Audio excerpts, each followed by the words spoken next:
Hello friends, आप सभी का हमारे चैनल BTUP स्टडी पॉइंट में स्वागत है। जैसा कि दोस्त आपकी जो क्लासेस चल रही थी बायोलॉजी की पादप रोग तो पिछले क्लासेस में कंप्लीट किया। आपका 6 लेसन तक यहाँ पे कंप्लीट हो चुका है। पिछले क्लासेस में मैंने पादप रोग से रिलेटेड जो आपका एक चैप्टर कंप्लीट कराया था, पादप रोग, बहुत ही अच्छी तरीके से। आज आपका न्यू लेसन स्टार्ट हुआ है जिसका नाम है पादप ऊतक। ये भी दोस्त इंपॉर्टेंट लेसन है और इसे भी हम इसी वीडियो में हम कंप्लीट करने वाले हैं। तो वीडियो को दोस्त एंड तक देखिएगा। चैनल पे पहली बार विजिट कर रहे हैं तो चैनल को सब्सक्राइब जरूर करिएगा, ताकि दोस्त पॉलिटेक्निक और उससे रिलेटेड जो भी आपकी पॉलिटेक्निक से रिलेटेड इंफॉर्मेशन है और जो आपके क्लासेस से रिलेटेड नोटिफिकेशन है वो आप तक सबसे पहले पहुंच सके। और दोस्त वीडियो को आप अपने दोस्तों में भी शेयर करिएगा, ताकि क्लासेस का नोटिफिकेशन और भी स्टूडेंट के पास पहुंच सके। आज का जो लेसन है दोस्त उसका नाम है पादप ऊतक। पादप ऊतक कहते किसे हैं, तब से पहले आप ऊतक को समझ लीजिए। ऊतक क्या होता है, ठीक है। तो समान उत्पत्ति तथा समान कार्यों को संपादित करने वाली कोशिकाओं के टोटल समूह को हम क्या कहते हैं, ऊतक कहते हैं, ठीक है। यानी कि समान आकार, आकृति, उत्पत्ति, संरचना, कार्य और परिवर्धन वाली कोशिकाओं के समूह को ही हम क्या कहते हैं, ऊतक कहते हैं। पादप ऊतक जो होते हैं वो आपके दो प्रकार के होते हैं। एक होते हैं आपका विभज्योतिकी और दूसरा होता है स्थायी ऊतक। पहला होता है विभज्योतिकी ऊतक और दूसरा होता है स्थायी ऊतक। इस वीडियो में दोस्त हम बात करेंगे दोनों आपका जो मुख्यतः भाग जो दो आपके होते हैं, पादप ऊतक, स्थायी ऊतक और विभज्योतिकी ऊतक। इससे रिलेटेड आपके टोटल आपके सारे क्वेश्चन इस वीडियो में देखने को मिलेंगे। सारे दोस्त आपके इंपॉर्टेंट क्वेश्चन होंगे, जैसा कि एंट्रेंस एग्जाम में आपको पूछा जाता है। और बहुत से दोस्त आज के इस वीडियो में 1 से 2 क्वेश्चन फिक्स है कि एंट्रेंस एग्जाम में आने ही है। तो ऐसे क्वेश्चनों को तो आप एक बार जरूर देखिएगा और नोट डाउन जरूर करिएगा। चलते हैं दोस्त अपने क्वेश्चन की ओर चलते हैं। यहाँ पे फर्स्ट क्वेश्चन है, समान उत्पत्ति तथा कार्यों को संपादित करने वाली कोशिकाओं के समूह को क्या कहते हैं। तो मैंने आपको अभी बताया, ऊतक कहते हैं। समान उत्पत्ति और समान कार्य को जो भी संपादित करने वाली कोशिकाएं हैं उसे हम क्या कहते हैं, ऊतक के नाम से जानते हैं। नेक्स्ट अगला क्वेश्चन यहाँ पे कहते हैं कि ऊतकों के अध्ययन को हम क्या कहते हैं। तो ऊतकों के अध्ययन को हम औतिकी कहते हैं, हिस्टोलॉजी कहते हैं। अभी हिस्टोलॉजी के बारे में आगे आपको अच्छे तरीके से बताएंगे, ठीक है, कि इसके आपके जो हिस्टोलॉजी है, ये जो शाखा है, इसकी स्थापना किसने की थी। तो मार्सेली मेलपिगी साहब ने किया था, ठीक है, ऊतक की स्थापना। अगला दोस्त यहाँ पे नेक्स्ट है, औतिकी का जनक, यहाँ पे आ गया फादर ऑफ हिस्टोलॉजी किसे कहा जाता है। तो ये आपका मार्सेलो मेलपिगी को कहा जाता है औतिकी का जनक, या खोजकर्ता कौन था, ये मार्सेलो मेलपिगी, ठीक है। नेक्स्ट अगला क्वेश्चन यहाँ पे है, औतिकी का नामकरण किसने किया। तो आपका मायर साहब ने किया औतिकी का नामकरण, ठीक है। नेक्स्ट अगला क्वेश्चन यहाँ पे है,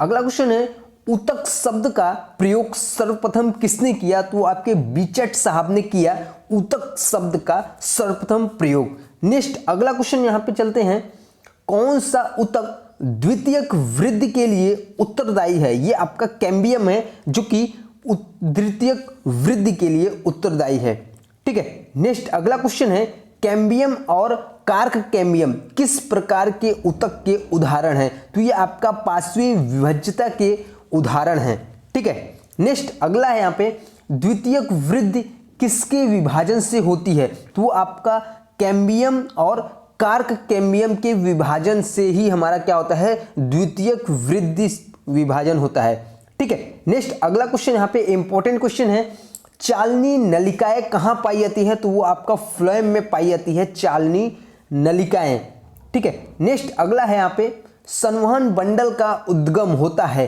तो वो आप किस में होता है, रंध्रभंजन में होता है। किसमें दोस्त, रंध्रभंजन में होता है संवहन बंडल का उद्गम। अगला क्वेश्चन है यहाँ पे, पादपों में बना खाद्य पदार्थों पौधों के विभिन्न अंगों के किसके द्वारा पहुंचता है। तो वो आपका फ्लोएम के द्वारा पहुंचता है पौधों के विभिन्न अंग में, ठीक है। नेक्स्ट अगला क्वेश्चन यहाँ पे देखते हैं, अगला क्वेश्चन है वेरी वेरी इंपॉर्टेंट, एक वृक्ष की आयु का पता किसके द्वारा लगाया जा सकता है?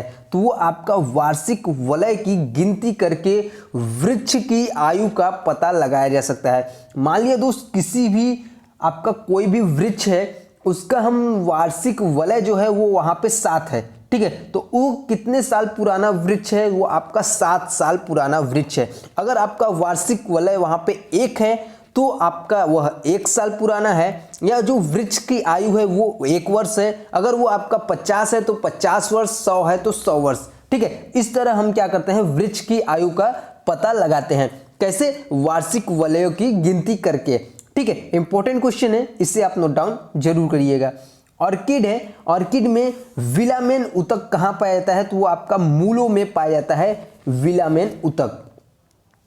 नेक्स्ट अगला है यहाँ पे, किसकी सक्रियता के कारण वृद्धि वलय बनती है? तो आपका अंतःरंभी एधा की सक्रियता के कारण वृद्धि वलय बनती है, ठीक है। नेक्स्ट अगला क्वेश्चन है यहाँ पे, समुद्र के किनारे उगने वाले वृक्षों में वार्षिक वलय नहीं होते हैं, क्यों? क्योंकि स्पष्ट जलवायु विभिन्नता वहां पे नहीं होती है, इसलिए जो समुद्र के किनारे जितने भी आपके वृक्ष देखेंगे, जितने भी उगते हैं, उसमें आपका वार्षिक वलय नहीं होता है, ठीक है। नेक्स्ट अगला क्वेश्चन है यहाँ पे, व्यापारिक कार्क किससे प्राप्त होता है? तो आपका कार्क कैम्बियम से प्राप्त होता है, व्यापारिक कार्क, ठीक है। अगला यहाँ पे नेक्स्ट क्वेश्चन है, एक वृक्ष के पुराने तने की अनुप्रस्थ काट में 50 वार्षिक वलय मिलते हैं, वृक्ष की आयु कितनी होगी?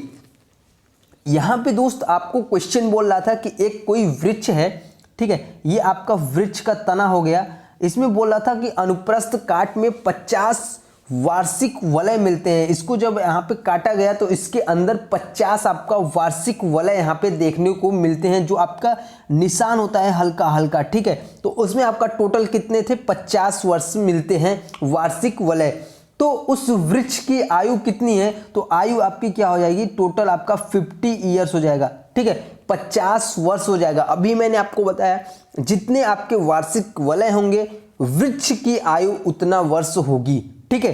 तो ये आपका 50 वार्षिक वलय वहां पे था, तो इसलिए यहाँ पे वृक्ष की जो आयु हो गई वो आपकी 15 ईयर हो गई, ठीक है। यहां तक कंफर्म है। नेक्स्ट अगला क्वेश्चन यहाँ पे देखते हैं। अगला क्वेश्चन है दोस्त यहाँ पे, वायुतक किस में पाया जाता है? तो ये आपका हाइड्रोफाइटस में पाया जाता है, वायुतक, ठीक है। नेक्स्ट अगला क्वेश्चन है, जलोदभित किसकी उपस्थिति के कारण जल पर तैरते हैं? तो वो आपके वायुतक की उपस्थिति के कारण जो जलोदभित है वो आपका कारण जो जल में क्या है वो तैरते रहते हैं, ठीक है। नेक्स्ट अगला क्वेश्चन है यहाँ पे, जलीय पौधों में तैरने के लिए मृदतकों के गुहिकाओं पाई जाती है, उन्हें हम क्या कहते हैं? तो उन्हें हम वायुतक के नाम से जानते हैं, जिसके कारण क्या है वो आपके जलीय पौधे जो तैरते हैं जल में, ठीक है। नेक्स्ट अगला क्वेश्चन है, सजीव यांत्रिक ऊतक की संज्ञा किससे प्राप्त है? वो आपका स्थूल कोण ऊतक को प्राप्त है, सजीव यांत्रिक ऊतक, ठीक है। उस किसे कहते हैं? उस स्थूल कोण ऊतक को ही हम क्या कहते हैं? सजीव यांत्रिक ऊतक के नाम से जानते हैं, ठीक है। नेक्स्ट अगला क्वेश्चन है, सन हेम्फे रेस से प्राप्त किए जाते हैं, तो ये आपका फ्लोएम से प्राप्त किए जाते हैं, सन हेम्प रेस से। नेक्स्ट अगला क्वेश्चन है, पौधे के हरे भागों में निर्मित भोज्य पदार्थ को पौधे के किस अन्य भागों में किसके द्वारा स्थानांतरित किया जाता है? तो वो आपका फ्लोएम के द्वारा स्थानांतरित किया जाता है। नेक्स्ट अगला क्वेश्चन है, शीर्षस्थ विभाज्यों तक किसके लिए उत्तरदायित्व होता है? तो ये आपका लंबाई में वृद्धि के लिए उत्तरदायित्व होता है, शीर्षस्थ विभाज्यों तक, ठीक है। नेक्स्ट अगला क्वेश्चन है, जलरंध्र होते हैं, तो ये आपकी जल स्रावित ग्रंथियां होती है, जलरंध्र, ठीक है। नेक्स्ट अगला क्वेश्चन है यहाँ पे, रंध्रों की संख्या न्यूनीकृत होती है तथा ये किसमें ध्वंस होते हैं? तो ये आपका मरुद्भिद में ध्वंस होते हैं, ठीक है।